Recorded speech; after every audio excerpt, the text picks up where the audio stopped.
Welcome to Beyond Adjustments, the podcast where chiropractors and patients alike come to crack open the secrets of better health and thriving practices. Today, I've got a guest so accomplished, even my spine is standing taller just thinking about him. Dr. Lee Matthis, Senior Partner at Tuck Chiropractic and VP of Clinic Development. He's here to drop some wisdom and probably realign your perspective on life. I'm just saying. Get ready to laugh, learn, and maybe even adjust your outlook.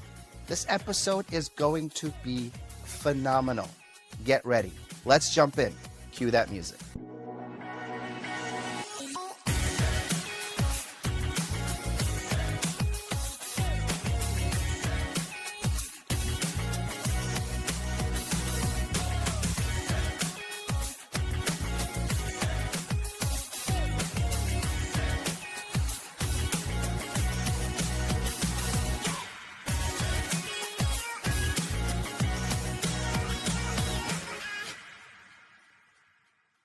Dr. Matthis, I'm so excited you're here. Thank you so much for being on my show.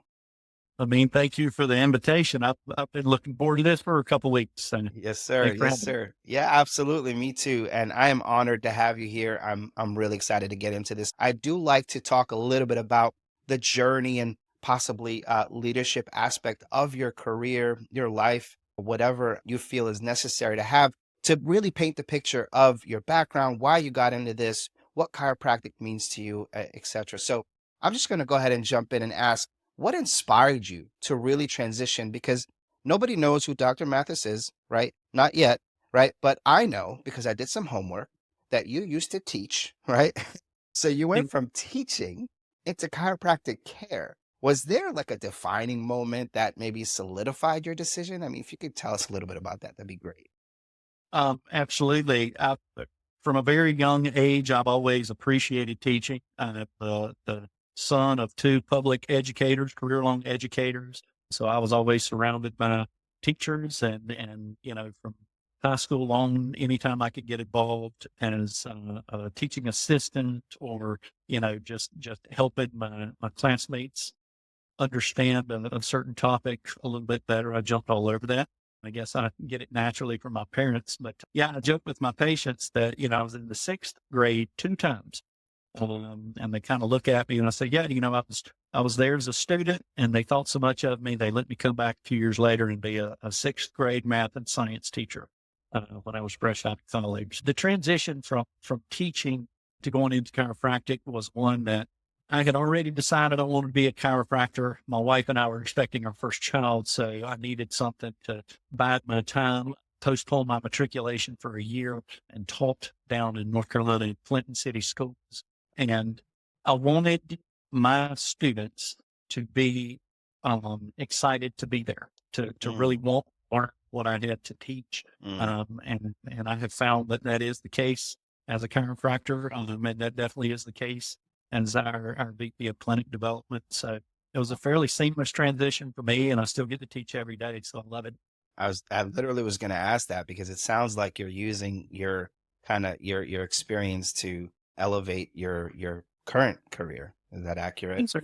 Yeah. Definitely. So I have a preceptor with me currently. So she and I, after patient care this morning, spent our lunch going over some things and to watch her eyes open up as I explained fairly complex insurance uh, situations to her. She's like, oh my gosh, I can understand it a little better now. I said, Yeah. well, there's a bit more to learn. So we'll keep going. Sure. Sure. That's awesome, man. I love that. I love that. Now, as far as so you mentioned that kind of like your mentorship, the way you lead at Tuck. How do you think that education background really influenced the way you do that? One of the biggest things I learned and brought into my career from teaching is meeting a person where they're at. Mm, As a teacher for sixth grade students, I needed to get on the sixth grade level. I was, I'm a kid at heart, so it did take a whole lot there. But I was really able to bring that into my practice in that if I have a patient that comes in and really wants to get into the nitty gritty of what they have going on, I get really excited about that. If I've got somebody that comes in and just is in quite a bit of pain and they just want me to help them, they don't have quite as much to learn other than, yes, I could probably help them out. So I showed them through what I do, and they learned that I can help theirs. Love that. Love that. So it takes a lot to get to the position that you're in. It didn't happen overnight.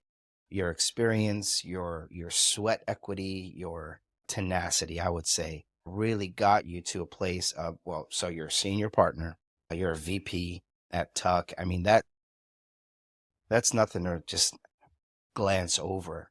What would you say was the most impactful lesson that you learned about your leadership style, maybe, or even just the way you interact with patients? Wonderful question. Doing the small things consistently for a long period of time, I Mm, believe has kind of allowed me to elevate myself to where I am. mm, Um, Meeting the expectations of whatever role I was in and doing that extra little bit to really own it, to know it inside out and backwards, to make the people that I work with and work for feel that they're getting much greater value than what they expected. Uh, yeah. that carried right into patient care as well. Going the extra mile and being consistent with that. One of the things I do often, I mean, is from that standpoint, and it helps being a teacher, but it also helps personally, is getting back to basics. Mm, Just what is the basic nuts and bolts of whatever I'm working on, making that, sure I have those processes down very, very firmly and that I can integrate them into whatever I'm working on have really allowed me to have a common starting point regardless of what I'm working on and kind of elevate from there. I love that. That resonates with me. Doing the small things, consistency, right? And being consistent with those small things day in and day out really do make a difference no matter what you're doing, whether you're running a practice or raising your kids. Trust me, I've learned that the hard way. But Think we both have been. yeah, yeah. So I love that. That's a great lesson that a lot of us unfortunately learn a little later in life. But yeah, great point. So what was a pivotal challenge would you say in your leadership journey maybe? How did it shape your approach? Like just a defining moment in that you could share with us?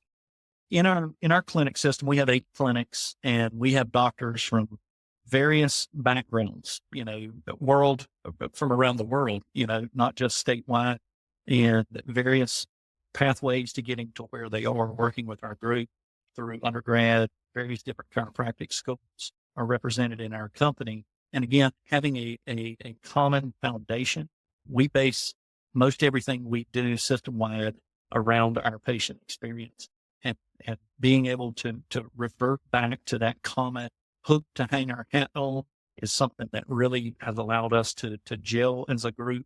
It gives us wonderful conversational starting points we can expand upon Right. and looking for the 98% similarities personality wise or background wise versus focusing on that 2% difference that we might have Mm, is really it's foundational. It's part of the bedrock of how we have been able to do what we've done with Tuck Chiropractic.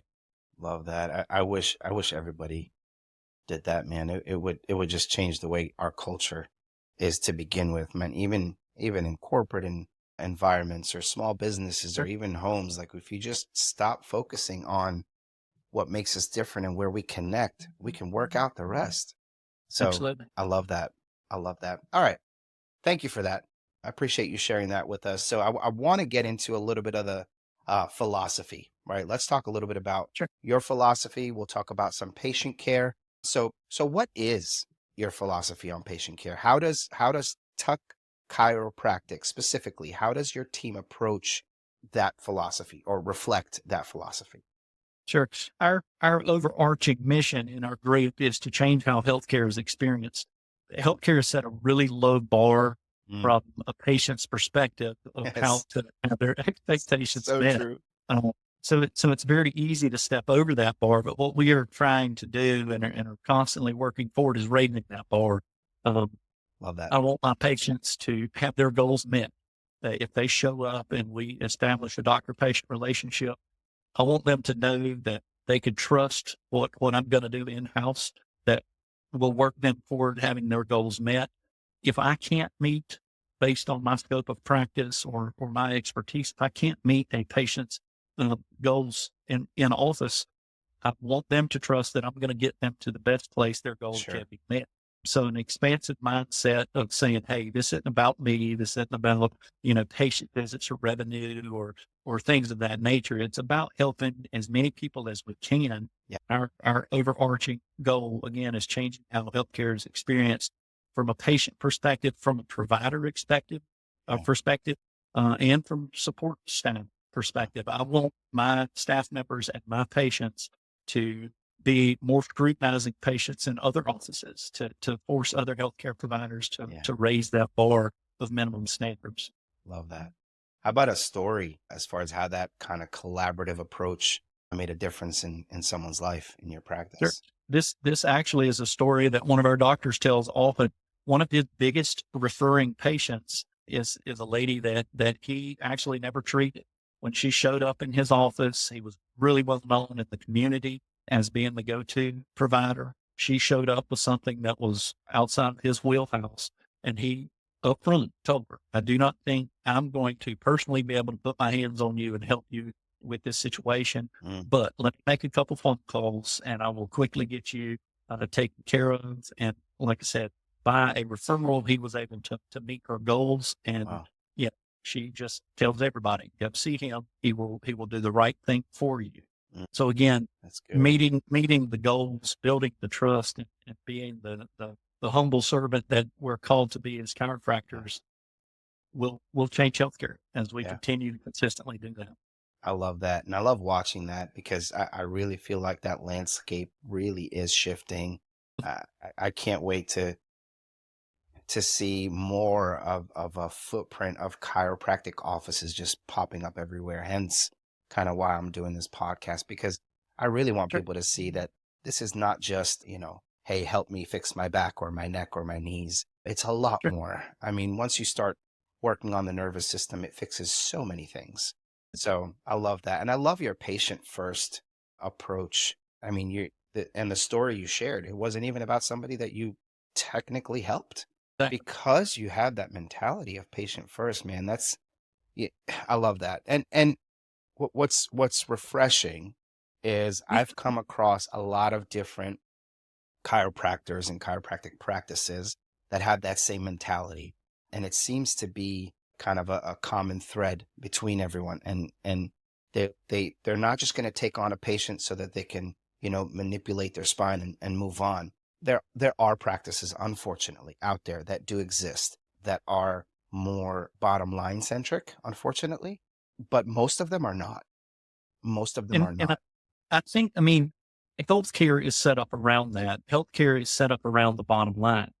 Decisions are made in the grander scope of healthcare day to day based on the revenue that it's produced, not the impact that it's having to the patient in front of a provider or the communities those entities serve.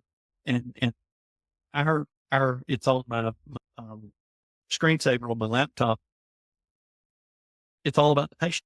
Yeah. If it's not all about the patient, then the patients, we're in a consumer driven healthcare world right now. So If I'm not making it all about the patients, they will take their business and their health elsewhere.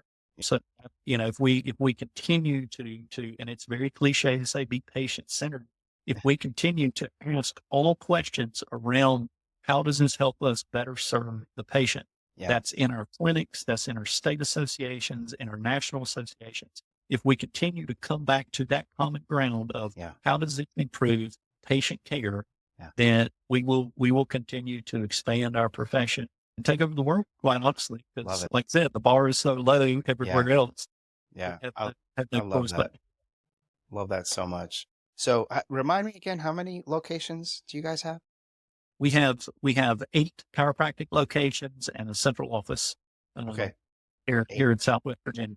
8. Wow. So that's that's a lot of locations. That's You're a lot. Yeah, a lot of you're moving doing parts. something right, obviously. So that said, and you're obviously continuing to grow. And how do you ensure that patient first approach?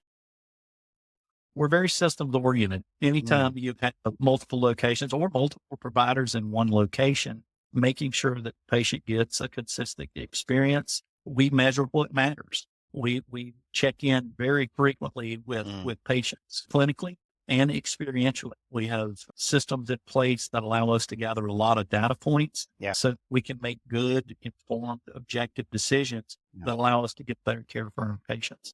Love that. Love that. I got a little bit of a challenge question for you. So in a competitive industry, which it is becoming very competitive, which is good. We want that. I Healthy agree. competition is always good, but that also means more people getting healthy. So, but that said, how do you stay really true to your core values while really addressing your business needs, demands, you know? Sure. When you make it all about the patient, and I mentioned consumerism earlier, when a patient has higher expectations set coming into my office than somewhere else, and we meet and or exceed those, word gets out. They're Mm, going to let everybody know, hey, if you guys want a great experience, if you want a great job with your chiropractic care, go to see Tuck. They will take great care of you. I mentioned earlier the little things as well. Being freed up. We have a centralized administrative office that takes mm, care of the things that are not my wheelhouse, mm. accounting and billing and IT and facilities. We've kind of outsourced that. We've actually insourced it. We have our own in-house professionals doing that stuff. So that it Love that. allows me, as the care provider, to really focus on my patient.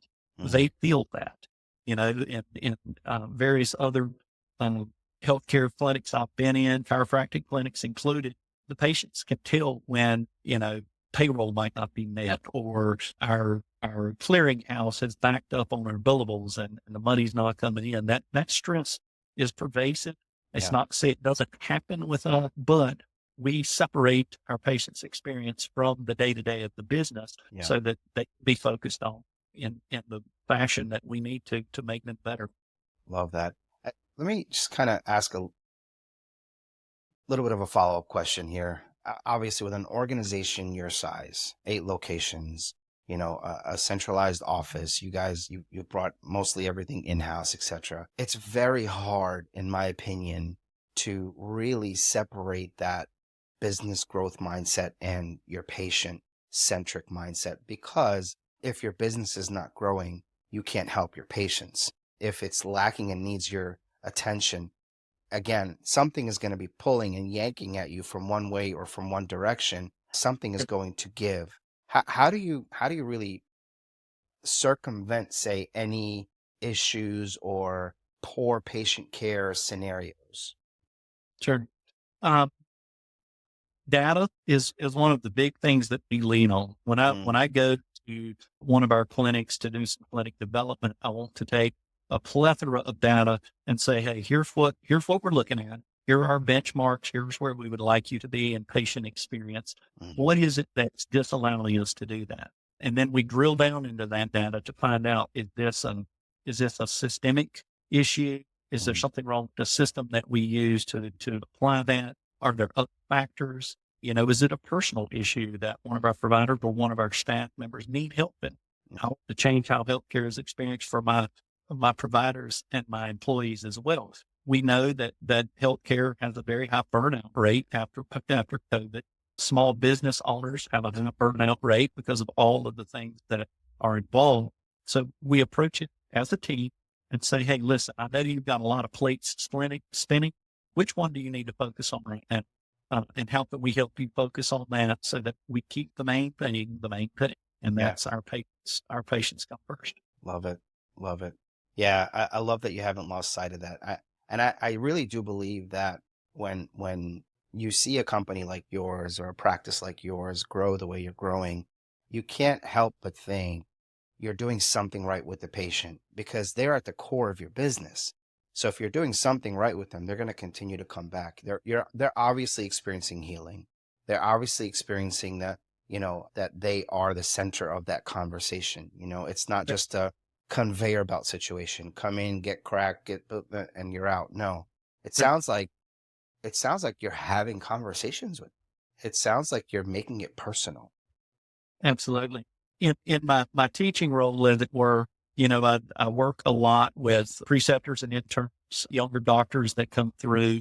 And one of the first things we do when we have a younger doctor come in is deprogramming.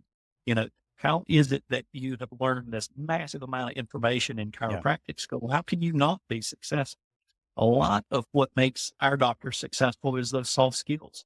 We do things repetitively. We have a really good muscle memory when it comes to our techniques, but that personal situation of having conversation with patients, getting to know them, getting to know about their family, getting to know about their life, that really is one of those small skills that has allowed our practitioners to elevate themselves in the healthcare communities. Our patients are not numbers. Most of them have nicknames, and we always ask, how's your mama and them? How's the big job going? We are members of our community.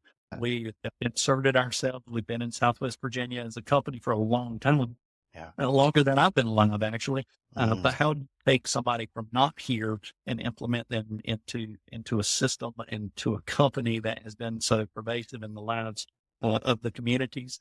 And we allow our providers to be themselves in those communities, to build those relationships with their patients. And yet if we can do that, we can make a big impact. And this is family owned, correct? It is. Yes, sir. It's not like a franchise. Is it a franchise or no? Just family owned? Franchise. I want to get into the topic that excites me. As much as chiropractic care excites me, and as much as I believe in it, the business and the marketing aspect, Sure. with it being my bread and butter, I love talking about it. So I might have to tone it down a little bit after I ask you these questions. But but I want to talk a little bit about kind of the marketing strategies, maybe recruitment, retention, etc. So first question I have for you is around the marketing strategies, right?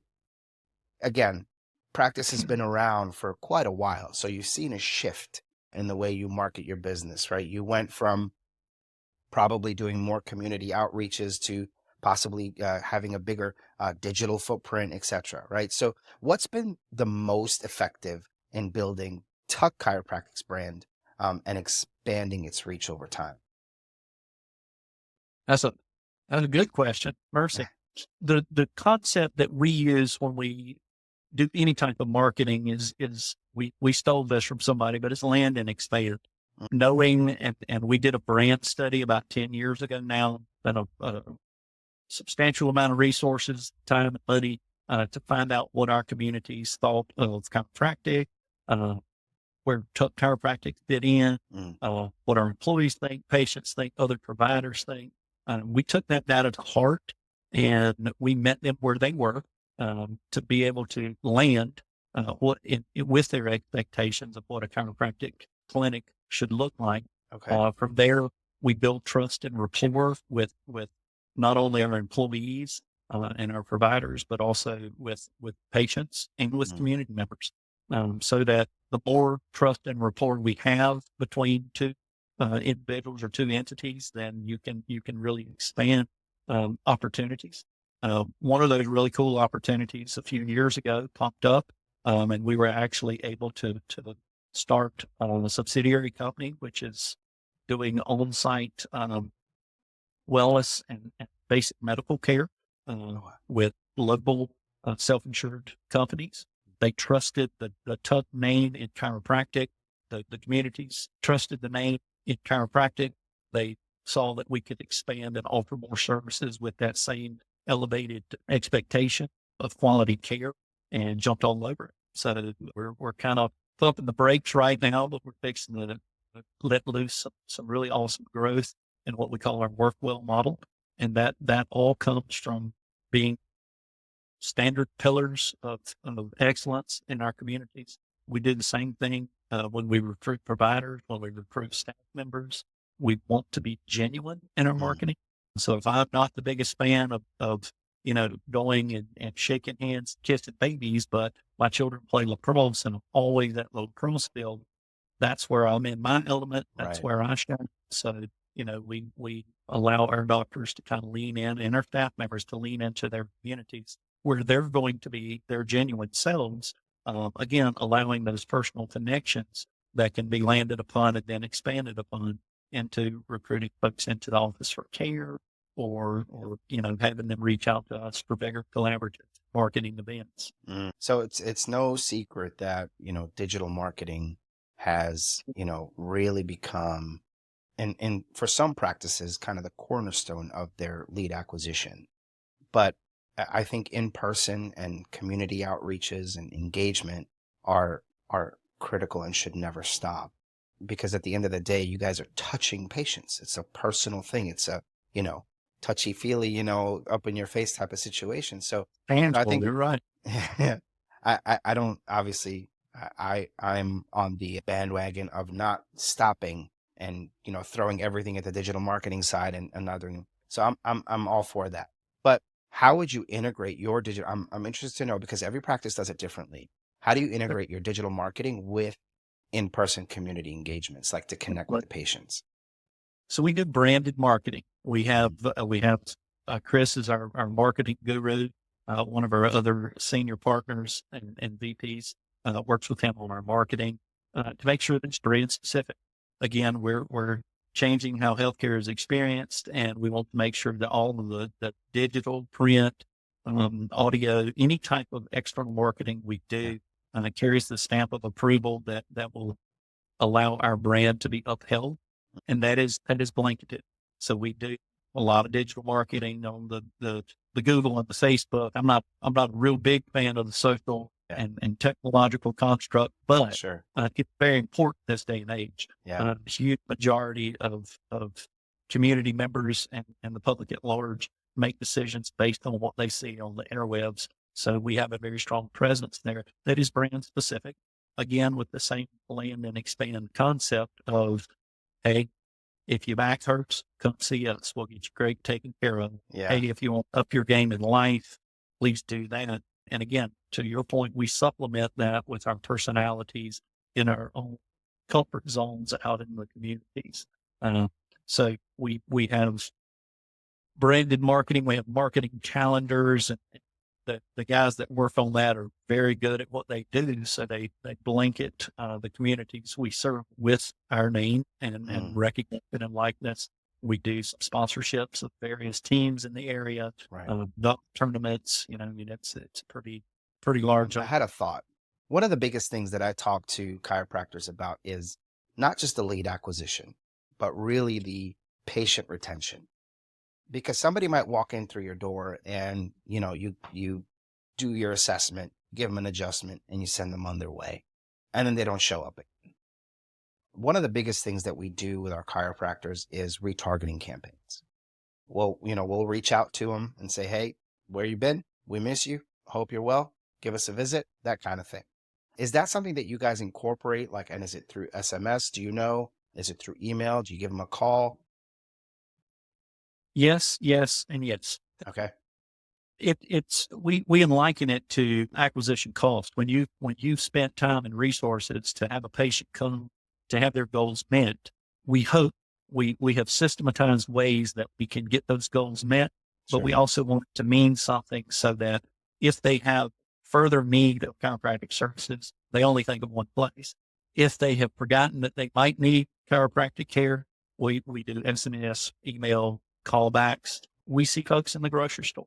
One of the things that I was taught to do, and I'm currently teaching my preceptor to do, is when a patient has a birthday, don't necessarily send a blanketed happy birthday. I'll shoot them a text from my cell phone and have a conversation with them at 8:00 that evening. It's a 10-second text message, but it means the world to folks. And one of the things we found is with those little touch points, the smaller that I think it is as a provider, the larger the patient feels that it is in their life to have something like that noticed. If it's a big deal to them, I want it to be a big deal to me, to my staff members, and to our other doctors. So yeah, we do, again, we lay a patient education foundation during our episodes of care when a patient's, really in need of restorative care. And then from a maintenance or wellness standpoint, we reach out and just remind them, hey, we worked hard to rebuild your engine. Let's change the oil so we don't get back to that place. That's so good. Okay. Well, a big part of, so that's the marketing. That's wonderful. But a big part of business is your team. So, you're recruiting and hiring staff. You have the front desk. I'm sure you have some technicians on staff. Maybe somebody's running a laser therapy machine or whatever the case may be, hiring associates, etc. Like, how do you really approach that recruitment process and then even retention for Tuck? Um, Again, making sure that we have well vetted processes that meet the goals of what we're looking to do, so that we can replicate that. With 8 Okay. clinics, there can be 12 different ways to do things. We want to make sure that it's done one way so Okay. that we can give training. We can, make sure, hold everyone accountable to the same things in each role. So having well-defined roles, fairly specific job descriptions. Our culture is one of trust and accountability. I have given you clear expectations. I have given you a system to work. The system works if you will work it. If our data that we collect says otherwise, we dig down a little bit and make sure. Folks, by nature, want to be held accountable. I cannot say that I have ever hired a person, whether they are still with our company or not, that did not want to do a good job. Right. So again, clearly making sure that they understand what the expectations of their role is, holding them accountable to those expectations, has built a culture of trust that folks really, really like. Most of our employees have a really, really hard time if they need to use us as a stepping stone and move off, to further their lives or careers elsewhere. We appreciate that. We appreciate their time of service with us. It's always a very hard uh, decision, in that they know that they can be held accountable. They can be held to the expectations that they're given. The real world's not going to give you very clear expectations, but we like to do that in house. Love that. The culture of one of trust and accountability is very appealing to staff members. It's very appealing to young doctors coming out of chiropractic school. You've been drinking from a fire hydrant for 3+ years, and all of a sudden you have to make it work so that you can put food on your family's table. Yeah. We have a system that works. We will hold you accountable to that system, with the understanding that you will do well with our group. And that is a very large part of our recruitment, of knowing that, hey, we have a system that works, that gets a lot of people's attention.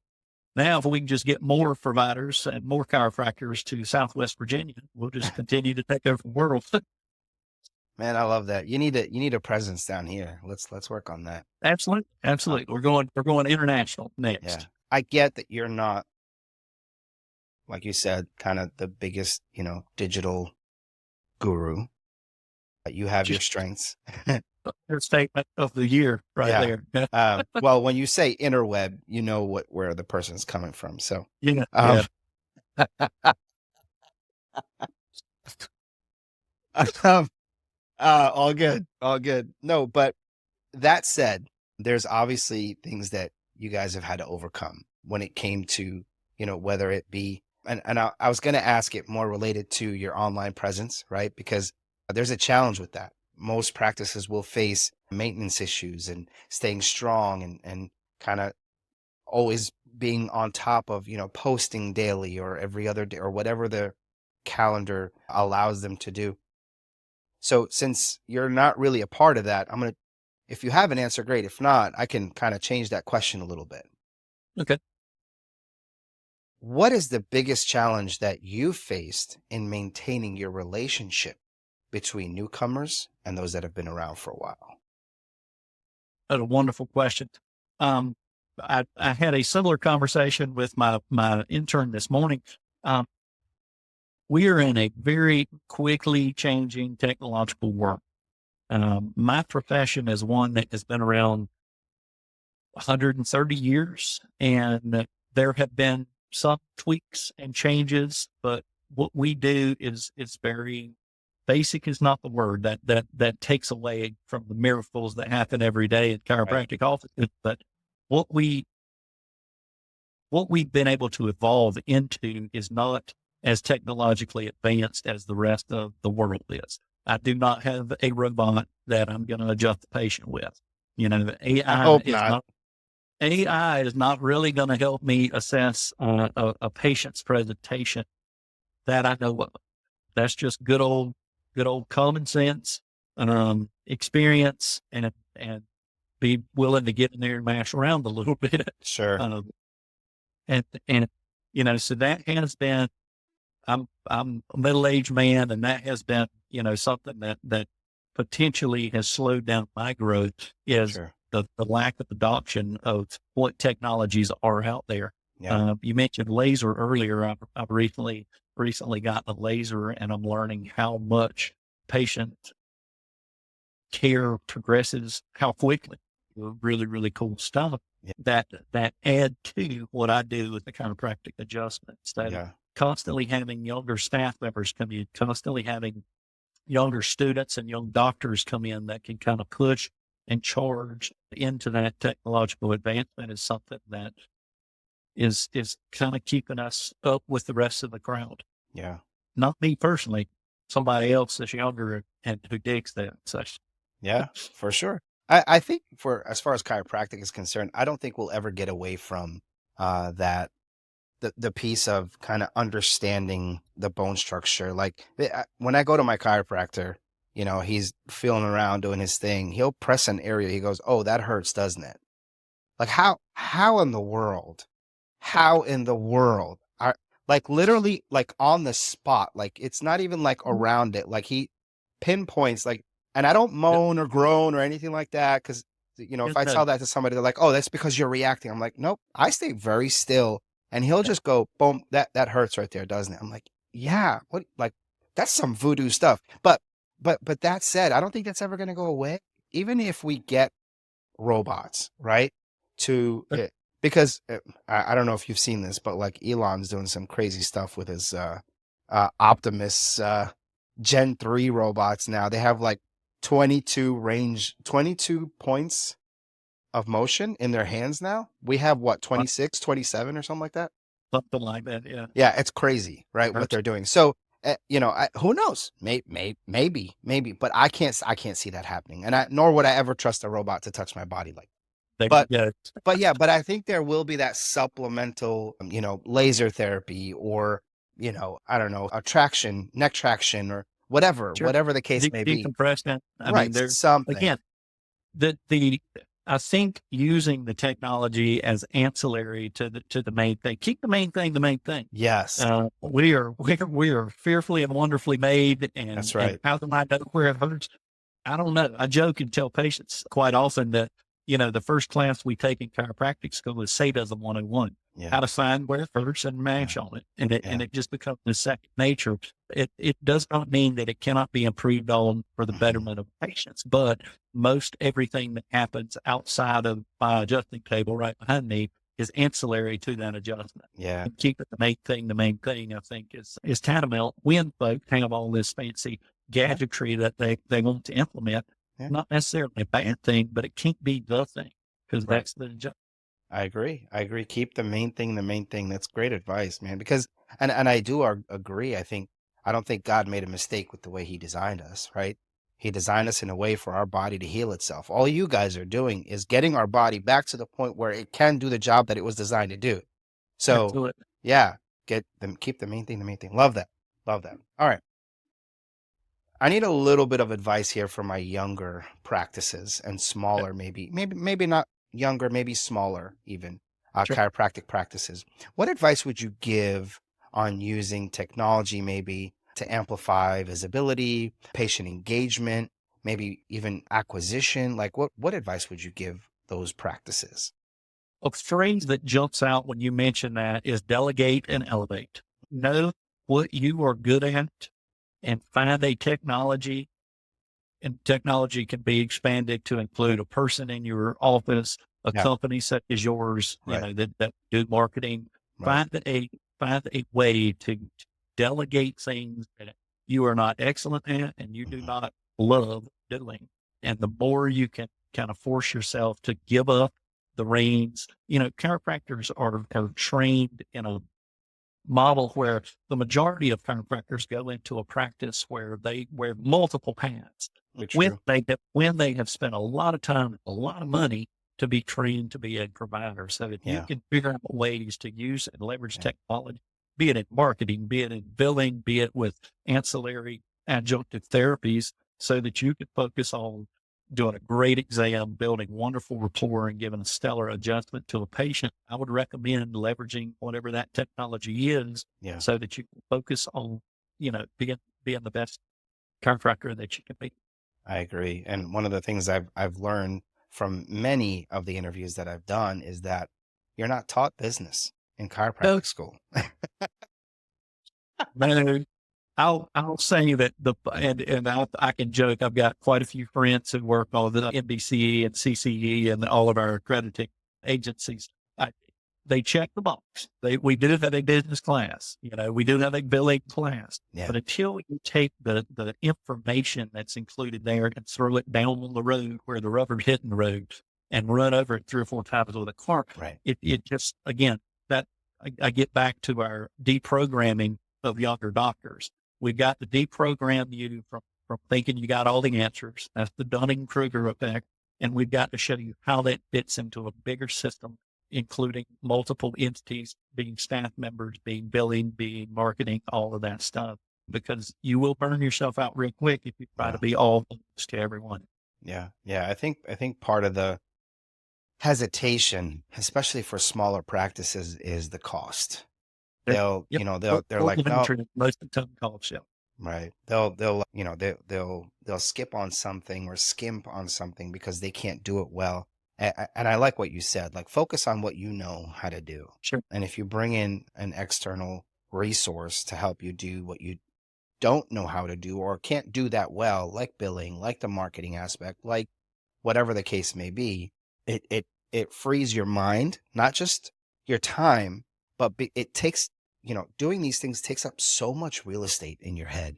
When there's processes out there, like you said, like my companies like mine that do this day in and day out, free your mind up, free that real estate up for you to focus on your patient and give them the best experience possible. One of the things I've done, Dr. Matthis, is I've literally made it risk free for any chiropractor that comes and works with me and partners with me. I literally will I will say I say to them 90 patients, 90 days, or I continue to work for free. So the return on their investment will always be there. Sure. I try to remove that from the equation so that it makes their decision a little bit easier. Digital marketing isn't cheap. It done right, it's not cheap. Even if it's in-house, it's just not cheap. You have salaries, you have platforms you have to pay for, etc. So content creation, yeah, it's all of not it. cheap enough. Yeah. Yeah, all of it. One thing that is more expensive than the most expensive marketing you'll ever do is your time. We Yes. only have so much of that. Yes, And agreed. again, prioritizing where you want to focus your times. I'm very supportive. My wife actually is doing the marketing for her nonprofit and, trying to pull her hair out. I'm like, you need to offload that, get it Yeah. to someone. Well, it's expensive. I know it is. It is. Imagine how much more revenue, you could generate if you let a professional send the patients in and you could take great care of them. You'd be able to focus more on making it all about the patient, give better care, get better outcomes, that kind of snowball effect. We had a franchised chiropractic group open up office across literally I can throw a baseball hard real hard 2 times and hit the other clinic. I was thrilled to death to have them there. It's going to free me up from having conversations with patients who are looking for bottom rate chiropractic care. Yeah. They're not going to get bottom rate chiropractic care. Right. My patients, they're happy to pay what I ask them to pay for the care they get. And I often hear that they feel like they're getting a deal, which is great. So that's the type patient I want. So if I can delegate and elevate myself to give better care to the patients who are willing to pay what I ask, then that's what I need to do, both as a human, and I want to value myself, and also as I run a business. So I want to do that from a business standpoint too. Absolutely. That's so good. That's so good. I often mention certain franchises. I won't today. I don't want to start dropping names like that, but it becomes like you said, like a flea market for adjustments. And I've dealt with several of them, and I've got dear friends in the profession who, and I don't want to talk bad about any of them. What I do think they've done to me is lost again, they know systems work. I think Yes. they've systematized the wrong things so that they can get certain aspects that they don't appreciate off their plate. Yeah. That is in effect a form of delegate and elevate as well. Yeah. So again, if you can reprioritize what you delegate and elevate to appropriate delegated individuals or entities, then things work out a lot better for everybody involved. Yeah. Yeah. So where I was going with that was that I wouldn't judge a book by its cover at the end of the day, Sure. because I was going to a one of those franchise offices, 100% chiropractic, actually, Sure. right down the street from me. But my doctor was all about the patient, and you knew that walking in. The office Absolutely. was all about the patient, and you knew that walking in. It wasn't a, excuse the expression, wham bam, thank you, ma'am. It was Yeah. a, you walked in, you had a conversation. They really wanted to know how you were doing just from that entrance, just that experience. And again, I have training out there for you chiropractors. Brand is everything. Even the way you say hi to your patients is part of your brand. So I wouldn't judge a book by its cover. If you do have one of those franchise offices by you, I would talk to them, see what it's like. You'll know. You'll know right off the bat. If it's a conveyor belt situation, you'll know right off the bat. If it's a assembly line kind of situation, you'll know right off the bat. But yeah, at the end, you want to find care that you are the center, where they're asking you questions, where they're not just saying, "Oh, you're in pain, jump on the table," right? They're out there. Most care about you. So just Sure. FYI. Awesome. So This was, yeah, go ahead. I was going to say 100%. I was down at a recruiting event a couple months ago, and I sat down with the owners of 100%. One of the real top guys there was a dear friend of mine. So we got to hang out for a little while. And I will say they systematized things Yeah. that allow their doctors to be the care providers that they want Yeah. their patients to have. And not to speak bad about any of the other franchise, I Yeah. actually think there is a place for all of them. Yeah. There are patients who want X defined chiropractic for their situation, be it monetarily, be it time bound. I don't have a waiting list practice, but I've got a lot of patients that can't get in all the time when they want to because I'm Mhm. so busy. So having alternatives that can help that 80% of the population is going to have some musculoskeletal episode at Sure. some point in their life. So we Yeah. don't have enough chiropractors. So I definitely don't want to throw the franchise ease under the bus. Again, systematizing the important Yes. things that allow providers to be the best providers that they want need to be is better for everybody when Yeah. we can have that happen. So Love that. Love that. Awesome. This has been great. Thanks for letting me geek out on no, this time in our podcast. But I want to jump sure, into the innovation, kind of the future of chiropractic, future of Tuck, maybe some new sure. technologies that you might have in mind. But how is Tuck Chiropractic integrating maybe new technologies to, possibly enhance patient care, right? Not substitute, not replace, but enhance Sure. patient care and maybe streamline your operations? Is there anything in, near That's future? a wonderful question. But I had a question asked this morning about, actually it came from your podcast, when I was listening to earlier this week Okay. on, AI and chiropractic care. Yeah. And there are certain types of AI that I think could greatly expand the way things are done. Some Yes. of our systems could greatly be tweaked and enhanced. Some of the conversation that we have with our patients being more objective and data driven, having those conversations with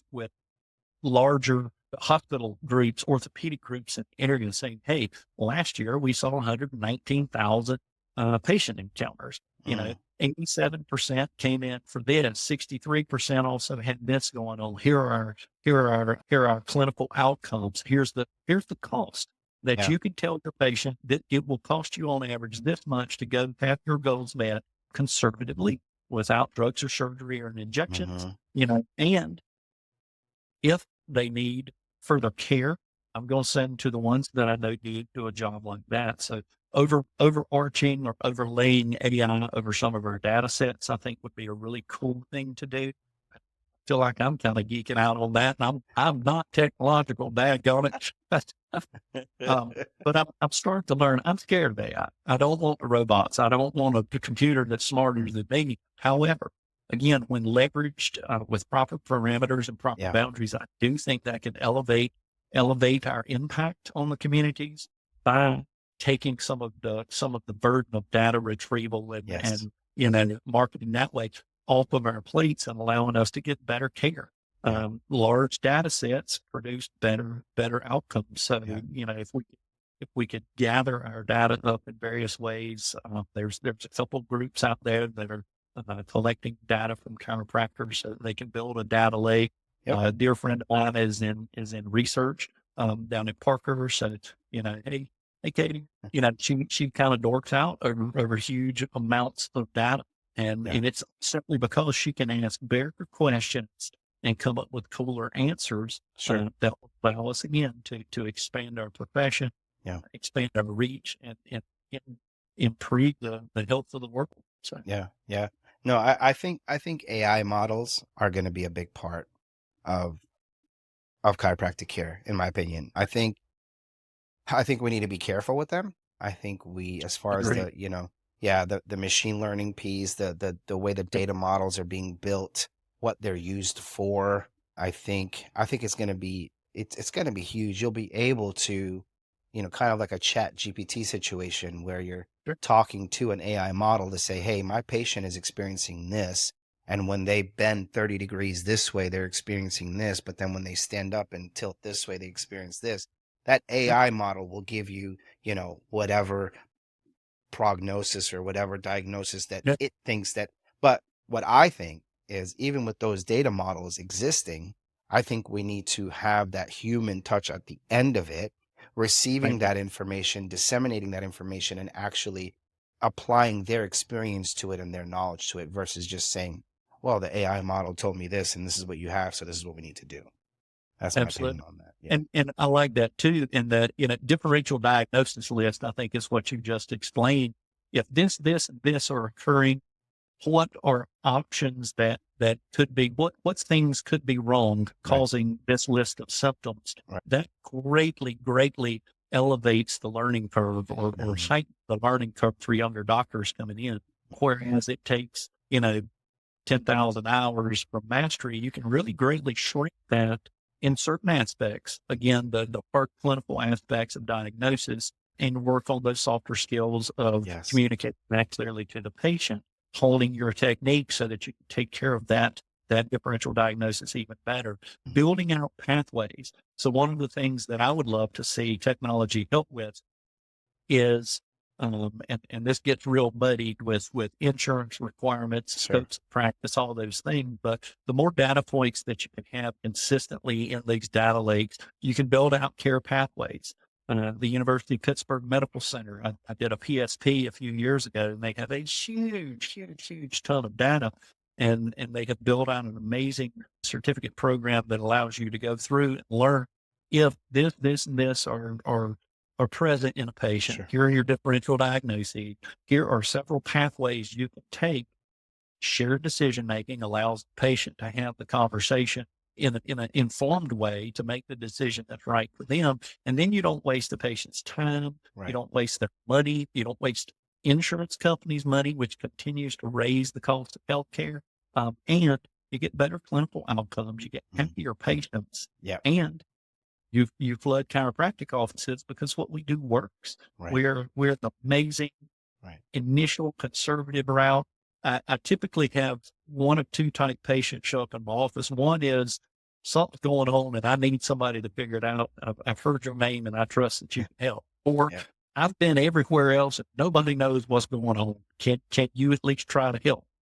So each end of that spectrum, I think that you can start to have quite a bit more of a bell curve where that other, no, I don't know what the data says now, but that other 78% of the population will seek a more conservative approach to entry into healthcare, which makes them better, faster, and for less expenditure at all parties involved. Sure.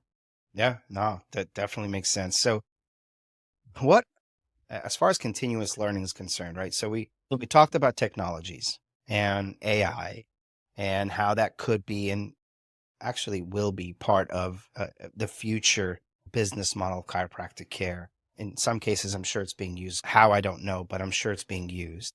But that said, that obviously has that continuous learning piece. And I'm not talking about learning technology.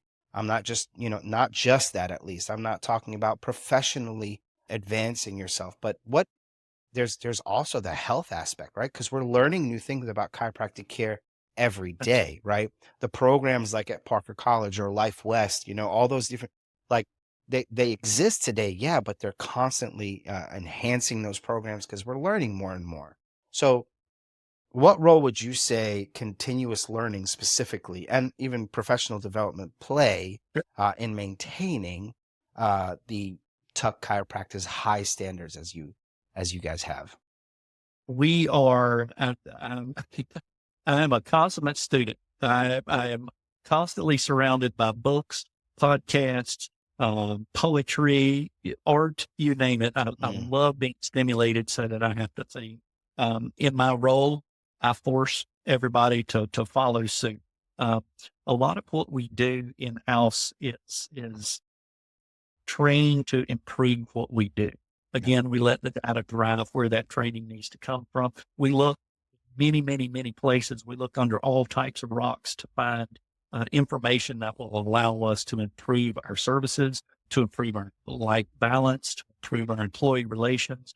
Most of the time, 95% of the time, that comes from outside of chiropractic.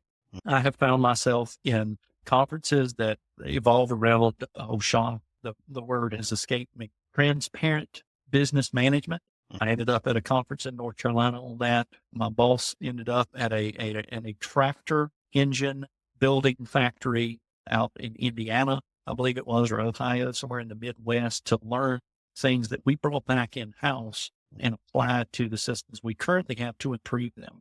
You know, we do a wellness app with our employees that we promote, and we give opportunities for advancement through a certain app that we run for folks who are changing their diet, improving their health, moving more, hydrating, the simple basic things that we can do that chiropractors tell their patients day in and day sure, out do. We incentivize our staff and our employees to do that because a healthier coworker is a happier coworker, and absolutely. it makes our HR department real happy when we have that lead. So again, we're consummate learners. I'd like to think that, a lot of us in our group, especially, but definitely in our profession, have a pretty strong streak of ADD, and we always want to tinker or toy with or learn something new so that we can apply it, put a spin on it that improves our clinics, companies, and our patient lives. So we Sure. constantly learn. Last Friday, we actually shut the clinics down, all 8 of them. We brought everybody in-house and our annual conference where we kind of look back and Mm, see what we accomplished in 2024. We lay out the roadmap for what we're going to be doing in 2025, including up to and including new projects, trainings that will go into understanding what the project is, how it works. Our mm, laser and decompression rollout are coming in my office this year. So mm, I've got my staff learning about, what is biomodulation, what is decompressive therapy, and giving back to our employees. They really, really enjoy that. And if we can expand their minds, they can give us insight into how we can improve our business. Again, to focus on improving patient outcomes and changing the way healthcare is experienced. love that. You guys are constantly moving and Yes, learning and bring. I love that because I think if you're stagnant, you're really walking backwards because we're just things are constantly changing and shifting and in the healthcare industry and business and brick and mortar isn't the way it used to be it's not. anymore. Even manufacturing is not the same as it used to be. I used to be in the manufacturing industry back in the day, and it's not the same.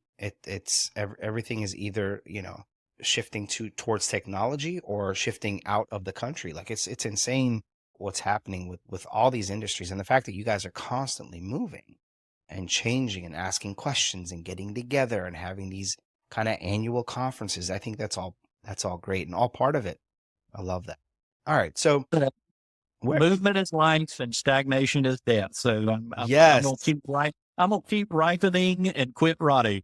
Yes. Yes. That's Okay, so where do you see the future of chiropractic care heading? How would you say Tuck Chiropractic is preparing for these changes? Obviously, Sure. you guys are staying ahead of the game. You're meeting yearly. You get, you're centralizing your operations, all that. But how would you say, as far as with chiropractic care heading where it is and really gaining traction these days? How Sure. are you guys kind of staying ahead of that and preparing for these changes? I gave a presentation a couple years ago at a chiropractic school, and it was the future of chiropractic is extremely bright. We just need to make sure we don't burn out trying to keep up with what we currently have, so that we have the energy to continue to evolve. I do think, learning how we fit into a larger healthcare picture is extremely important. Yeah. All things collaborative are more beautiful. Mm, You can put two musicians together on opposite ends of a genre spectrum, and the music is just absolutely awe inspiring. You can take screenwriters from one type of movie with actors from another type, and it's a blockbuster hit. So I do mm, think that a collaborative approach to healthcare moving forward is paramount, mm, inclusive of me knowing what other providers do. We have our first year doctors, we call them fellows for lack of a better term. We don't have a residency in our profession mm. that teaches young doctors what to do, what to expect, how to say it. So we've expanded our preceptorship into a first year fellowship where there's not as many productivity based expectations. It's more of an extension of their chiropractic education to make sure Mm, we have those foundational pieces in place. A part of that is I want to go to a local orthopedic clinic with my fellows and say, hey, when we send a patient in for an injection, what does that look like? right. How can we put a beautiful bow on this patient's file and send it to you so that they hit the ground running, because I want them to have their goals met as quickly and efficiently as possible. What does it look like when I send a patient to a physical therapist office? Not just from the exercises they're going to do, but what does your billing look like? What can the patient expect? What are your Sure. conversations like? So again, get together in that 98% commonality of wanting to do better for our patients, I think is going to be groundbreaking in movement toward the future, not just in our profession, but in all of healthcare. Yeah. Not necessarily one hand knowing what the other is doing, although some transparency would be greatly appreciated, not just from providers, but also insurance companies. I Sure. do think that there's a move toward condition-based reimbursement. If you have an episode of non-complicated low back pain, start small, get more invasive, send them to a chiropractor, send them to they're starting to write. I know Virginia has passed some legislation recently that you have to start conservatively. I think getting back to a conservative mindset along the lines of invasive care is going Mm, to greatly improve the quality of life, many patients, the health of community, and mm. it's going to lower the ridiculously growing expenses of healthcare. Yeah, That's kind of the triple aim. I agree. That's the grand slam to do. So I agree. collaboration is going to be a big springboard to get that rolling in the right direction. Yep. Yep. Especially when it comes to like back surgeries. Oh, yeah, yeah, I want people to stay away from that as much as they can. Unfortunately, my dad's had a couple against the advice he was given. And if you're seeing this, Dad, I'm sorry, but you did. But he's suffering for it now, and he knows it. sure. His last surgery didn't go well, and the cost was astronomical. I could have bought a house and rented that house for the amount of money that it would cost to run Sure. that operation. But and I'm not saying, surgeries are, not ever needed. Sure. I'm not that guy. But there's so many that we could avoid. If I've had over the last month, I've had two patients that I referred for surgery. And that's a very small percentage yeah, of the patients that I helped that would have otherwise potentially ended up in surgery just from hmm either ignorance or poor pathway decisions, right, or somebody saying, hey, I need a surgery to hit this month's quota. yeah, I don't know how it works in that world. That's yeah, part of what I hope collaboration clears up for me. But yeah, when I said that, the phrase that I used with both of them was, we have given it every shot conservatively that we have. We right, have exhausted our conservative means to treat what you've got going on. I think the next step would be something more invasive. And fortunately, along this pathway, that next step is going to be a surgical consult. Yeah. Both of them were over the moon that I did everything within my power. Yeah. Multiple referrals for injections or PT, oral medications. Yeah. We did everything we could to keep them from surgery. And when it wasn't enough, they were extremely thankful. I've seen them both since, and they have done very well with that surgery. But I think if that's the mindset that we went into all of our patient care with, let's do the best we can conservatively and then move more invasively. Again, you have better outcomes, happier, healthier patients, better communities, less expenditure on healthcare overall. It would be a beautiful utopia.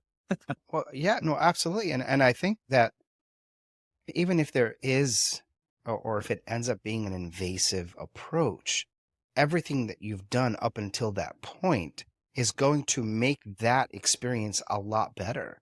It's going to make that surgery a lot more successful, or a higher percentage, a higher chance of that surgery being successful, because you've done everything up until that point. You've gotten, let's say, your back in a more aligned position. You've taken care of some of the whatever the case may be. I'm not a doctor. I don't know, but I feel like I love that, and I hope everybody really changes that.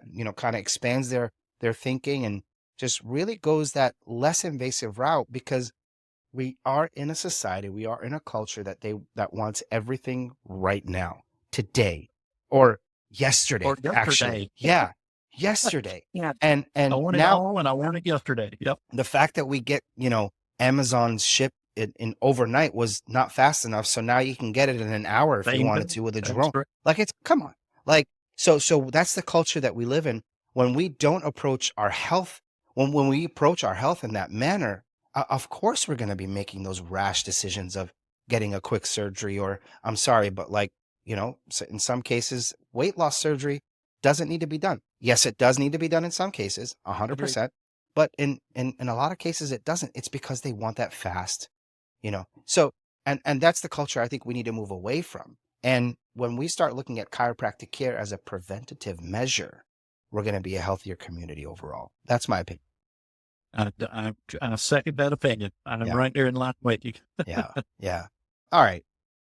So we touched on kind of a little bit on the community engagement piece for Tuck Chiropractic, and you're well known, you're involved. How has that community involvement approach really strengthened patient relationships and brand trust for you guys? Oh, wow. When I go to the grocery store, I know that if I only have 3 things to get, it's going to take 45 minutes, because I will run into numerous patients. When I'm driving down the road, I'll blow the horn and wave, and my kids now just say, "Oh, patient? Yeah, it's a patient." Again, I've been in my community for a long time. We've been here almost 18 years. We've raised our children, old Doc Matthis, bless my heart. I've been around for a long time. I'm in a smaller rural community, so I'm known for the good and the bad. I can't get away with anything in public. But that's good. And you're held accountable. I'm held accountable. You're absolutely right. And I want to know my expectations, my accountability. That is a big part of what we do, is just being myself, where I'm at, being able to say, "Hey, I don't duck behind, the aisle at the grocery store. If I see a patient on the other end, I'll wait, but I don't walk on, and, I speak to them, and just being personable about like that. Yep. Say, well, that's how we do around here. So let's kind of dig a little deeper into that. And if we could talk about a community initiative, or, event, whatever have you, that really sticks out in your mind, that had a really a lasting impact. Would you be able to share something like that? Oh, wow. When I joined the company in 2006, we didn't have patient care on Thursday afternoon. And Dr. Tuck on Wednesday mentioned, he said, "Do you have anything going on tomorrow, at home, your wife and your kids?" I said, "No, I don't think so." He said, I'd like you to ride with me if you don't mind." Okay. What do I need to, bring tennis shoes? What do I expect? He said, "I just want you to ride with me." So we went down to the local called Salford Hall. It was a huge building. They had bingo, but they also had our 7-time state championship high school wrestling team. That's where they worked out, did all the wrestling. And he had been asked by the coach, who was a patient, if he would mind coming out, just looking at a couple of the wrestlers. So he asked me to go with him. And that by itself turned into, I still get patients from that marketing event, which turned into a sponsorship. We actually became the team chiropractor for the national record holding 17-time straight state championship wrestling team. I worked with them for about 10 years. I have treated several of the former wrestlers' spouses and offspring at this point. So it's become a generational marketing, as So it were. cool, yeah. But it was one of those, we have a giving pillar. We like to give back to our communities in proportion to the strength of our other pillars. Financial, people pillar, we want to make sure we've got great employees. So if we're really strong in all of our other 4 pillars, our giving pillars, we like to give back to our communities in ways such as that. We became the chiropractors. Everybody wanted to be on the winning team, and we were just behind the winning team, making sure they were the best in the state when they were on the mat.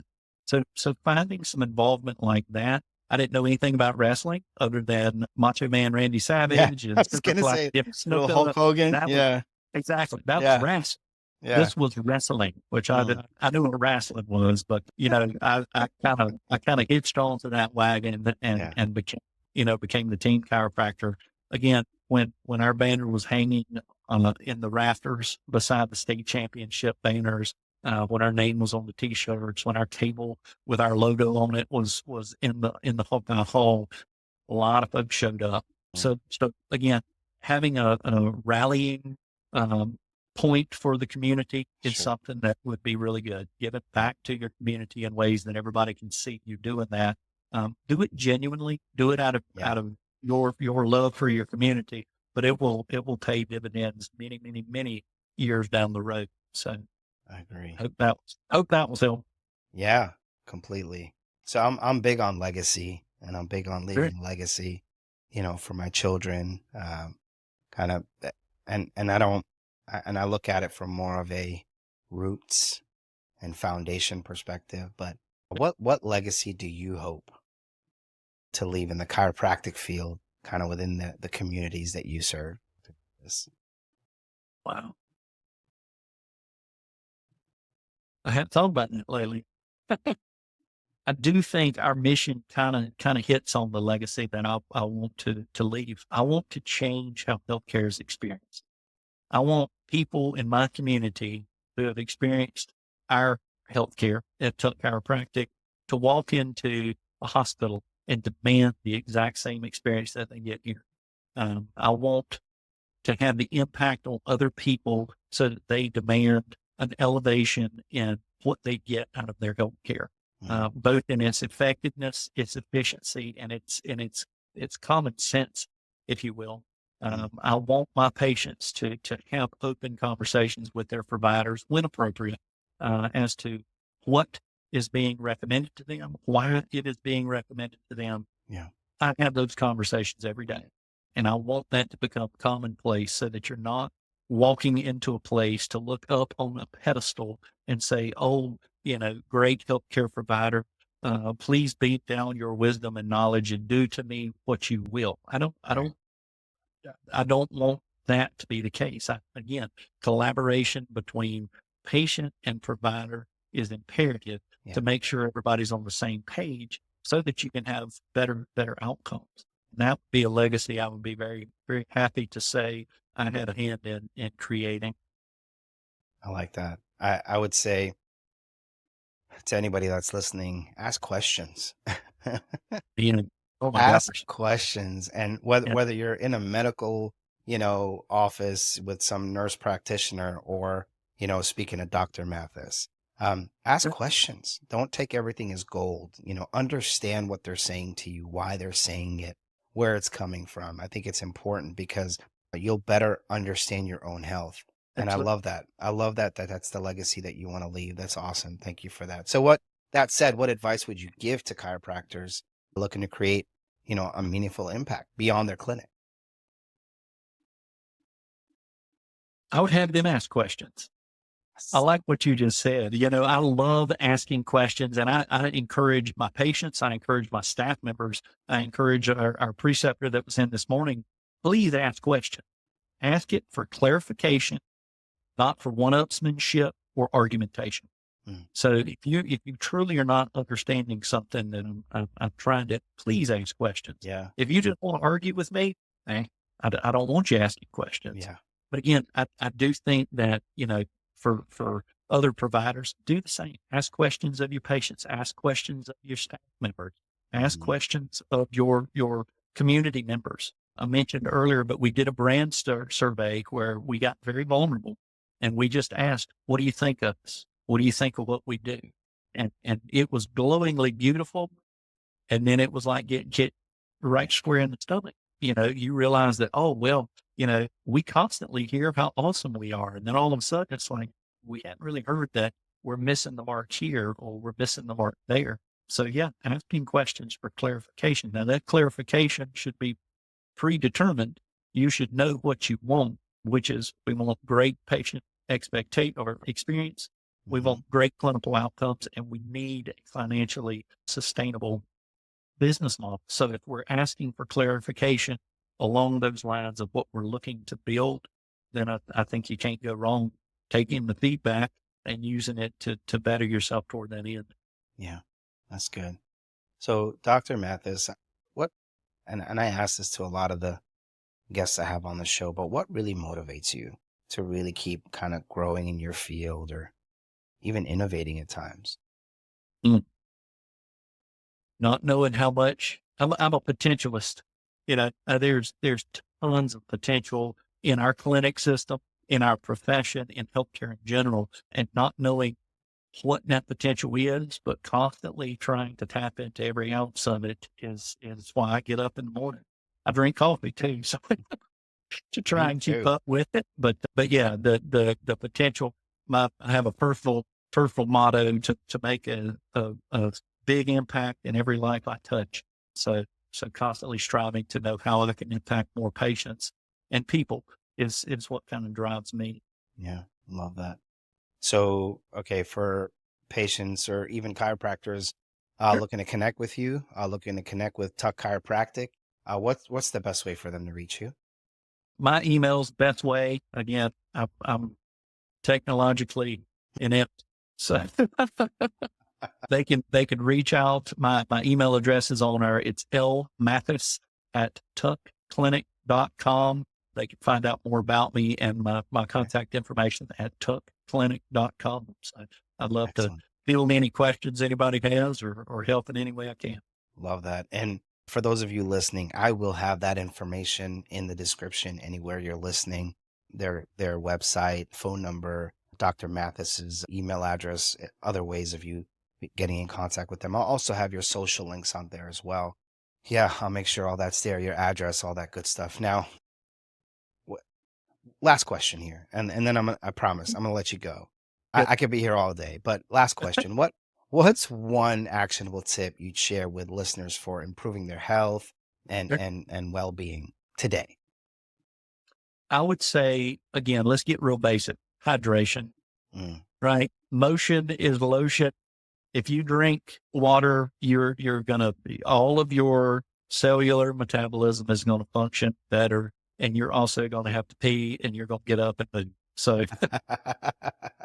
yeah, hydrate as best you can all day, every day, and lean into all that hydration can bring to your health. Well, that's great advice. Thank you for that. And Dr. Mathis, thank you so much. Really, thank you so much for being on my show today. I'm I so mean, I happy you could. appreciate you having me. This has been an absolute blast. Yes, Good, sir. Same good for stuff. me. I learned so much from you, man. So, well, that's a wrap, guys. And a big, huge thanks to Dr. Lee Mathis for joining us today and proving that chiropractic care isn't just about cracking backs. It's about cracking the code to better health, better business, and better communities. If this episode didn't straighten you out, I don't know what will. Don't forget to subscribe, leave a review, and share this with someone whose posture could use a little adjustment. Until next time, Keep your spine aligned and your sense of humor intact. I'll see you in the next Beyond Adjustments. Cue that music.